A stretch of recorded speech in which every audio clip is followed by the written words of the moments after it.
everybody, I'm Robin Kurian, and you are watching Run It with Robin. Over the weekend, Lifetime aired a 6-part docuseries called Surviving R. Kelly, where women came out and talked about their relationship with the singer. And today I am here in the streets of New York City to talk to people about how they feel about the R&B singer. Guys,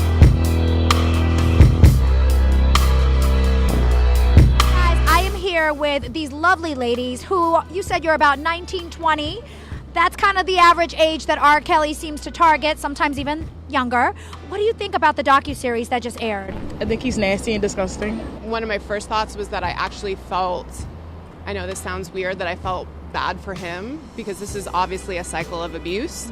He was abused, and so you took that and then you threw him into a situation where he wasn't accountable for anything. He's basically ignorant. He can't really read or write.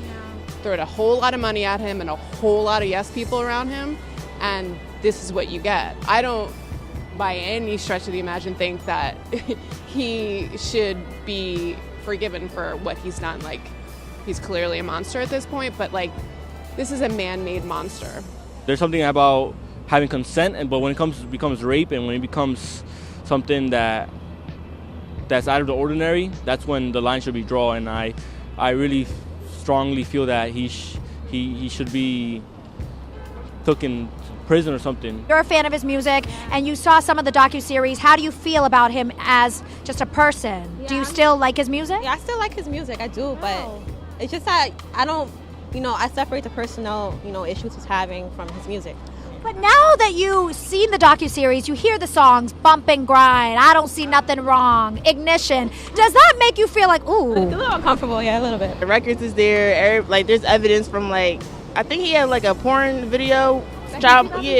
Yeah, so that's out there, people seen it, so he should be in prison for that, because that's child pornography, no matter how old it is. Some of the girls, they were aspiring singers, so they felt like, come on, Mom, let me go to the studio. He wants to help me. Do you feel like that could have added to the reason why the parents let their daughters go see him? I mean, yes, but you could go to the studio with them. It was emotional to watch, seeing the story, especially Azriel. It was very just telling for me, just powerful. And the sad thing is, Azriel is still in that home, and it's I feel like she's almost brainwashed.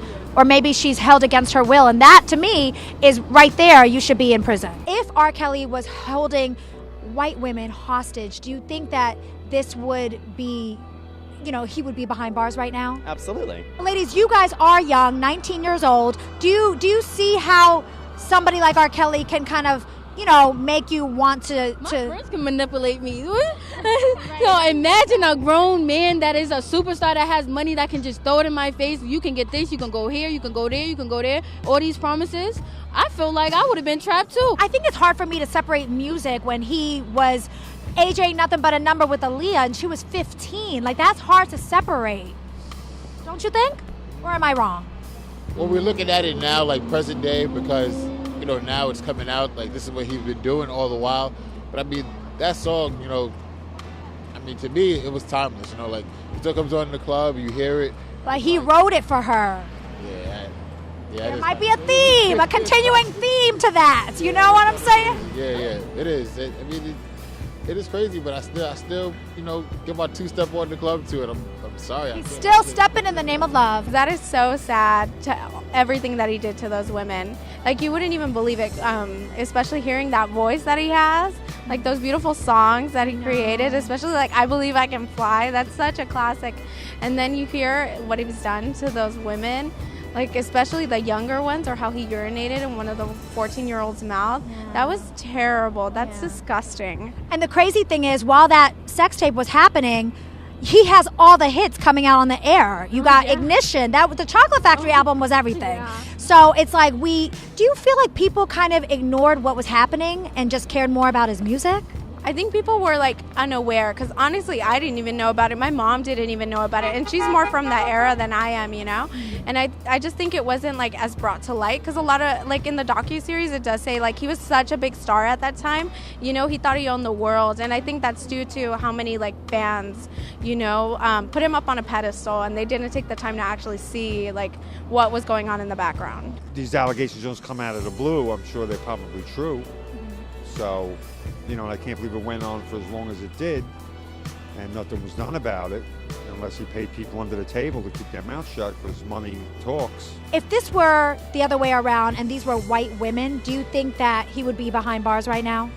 No. Where were your moms, at the time that y'all were meeting this grown man and the time y'all were making these arrangements with this man and he was able to touch y'all like that? Where were your parents? Where were your parents not standing beside you I feel like the Me Too movement really helped kind of bring the R. Kelly allegations out. And I remember covering the Me Too when it first came out, and I was like, what about Robert Kelly? And there was another lady that recently was on The Real who said that she was trapped in his house. And her parents were talking about, I remember and it's like nothing, what's happening with Robert Kelly, guys? It's like we tend to kind of forget. Why do you think? He's such an amazing person with music and a musical genius, but that doesn't cover up the monster he is at the end of the day. All right, we're talking R. Kelly. Now, you said you did not see the docuseries. Why?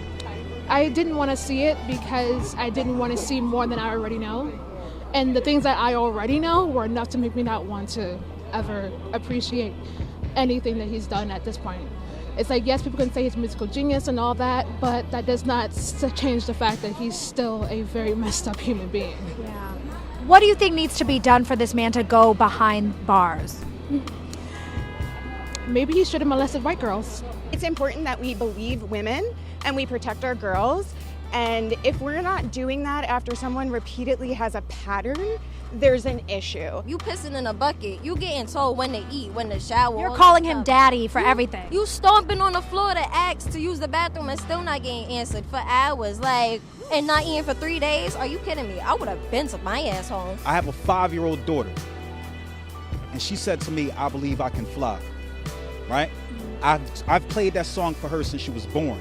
That song has uplifted me so much in life that I have to separate the music from the actual individual. I think art is so spiritual that it might go through sometimes even a monster.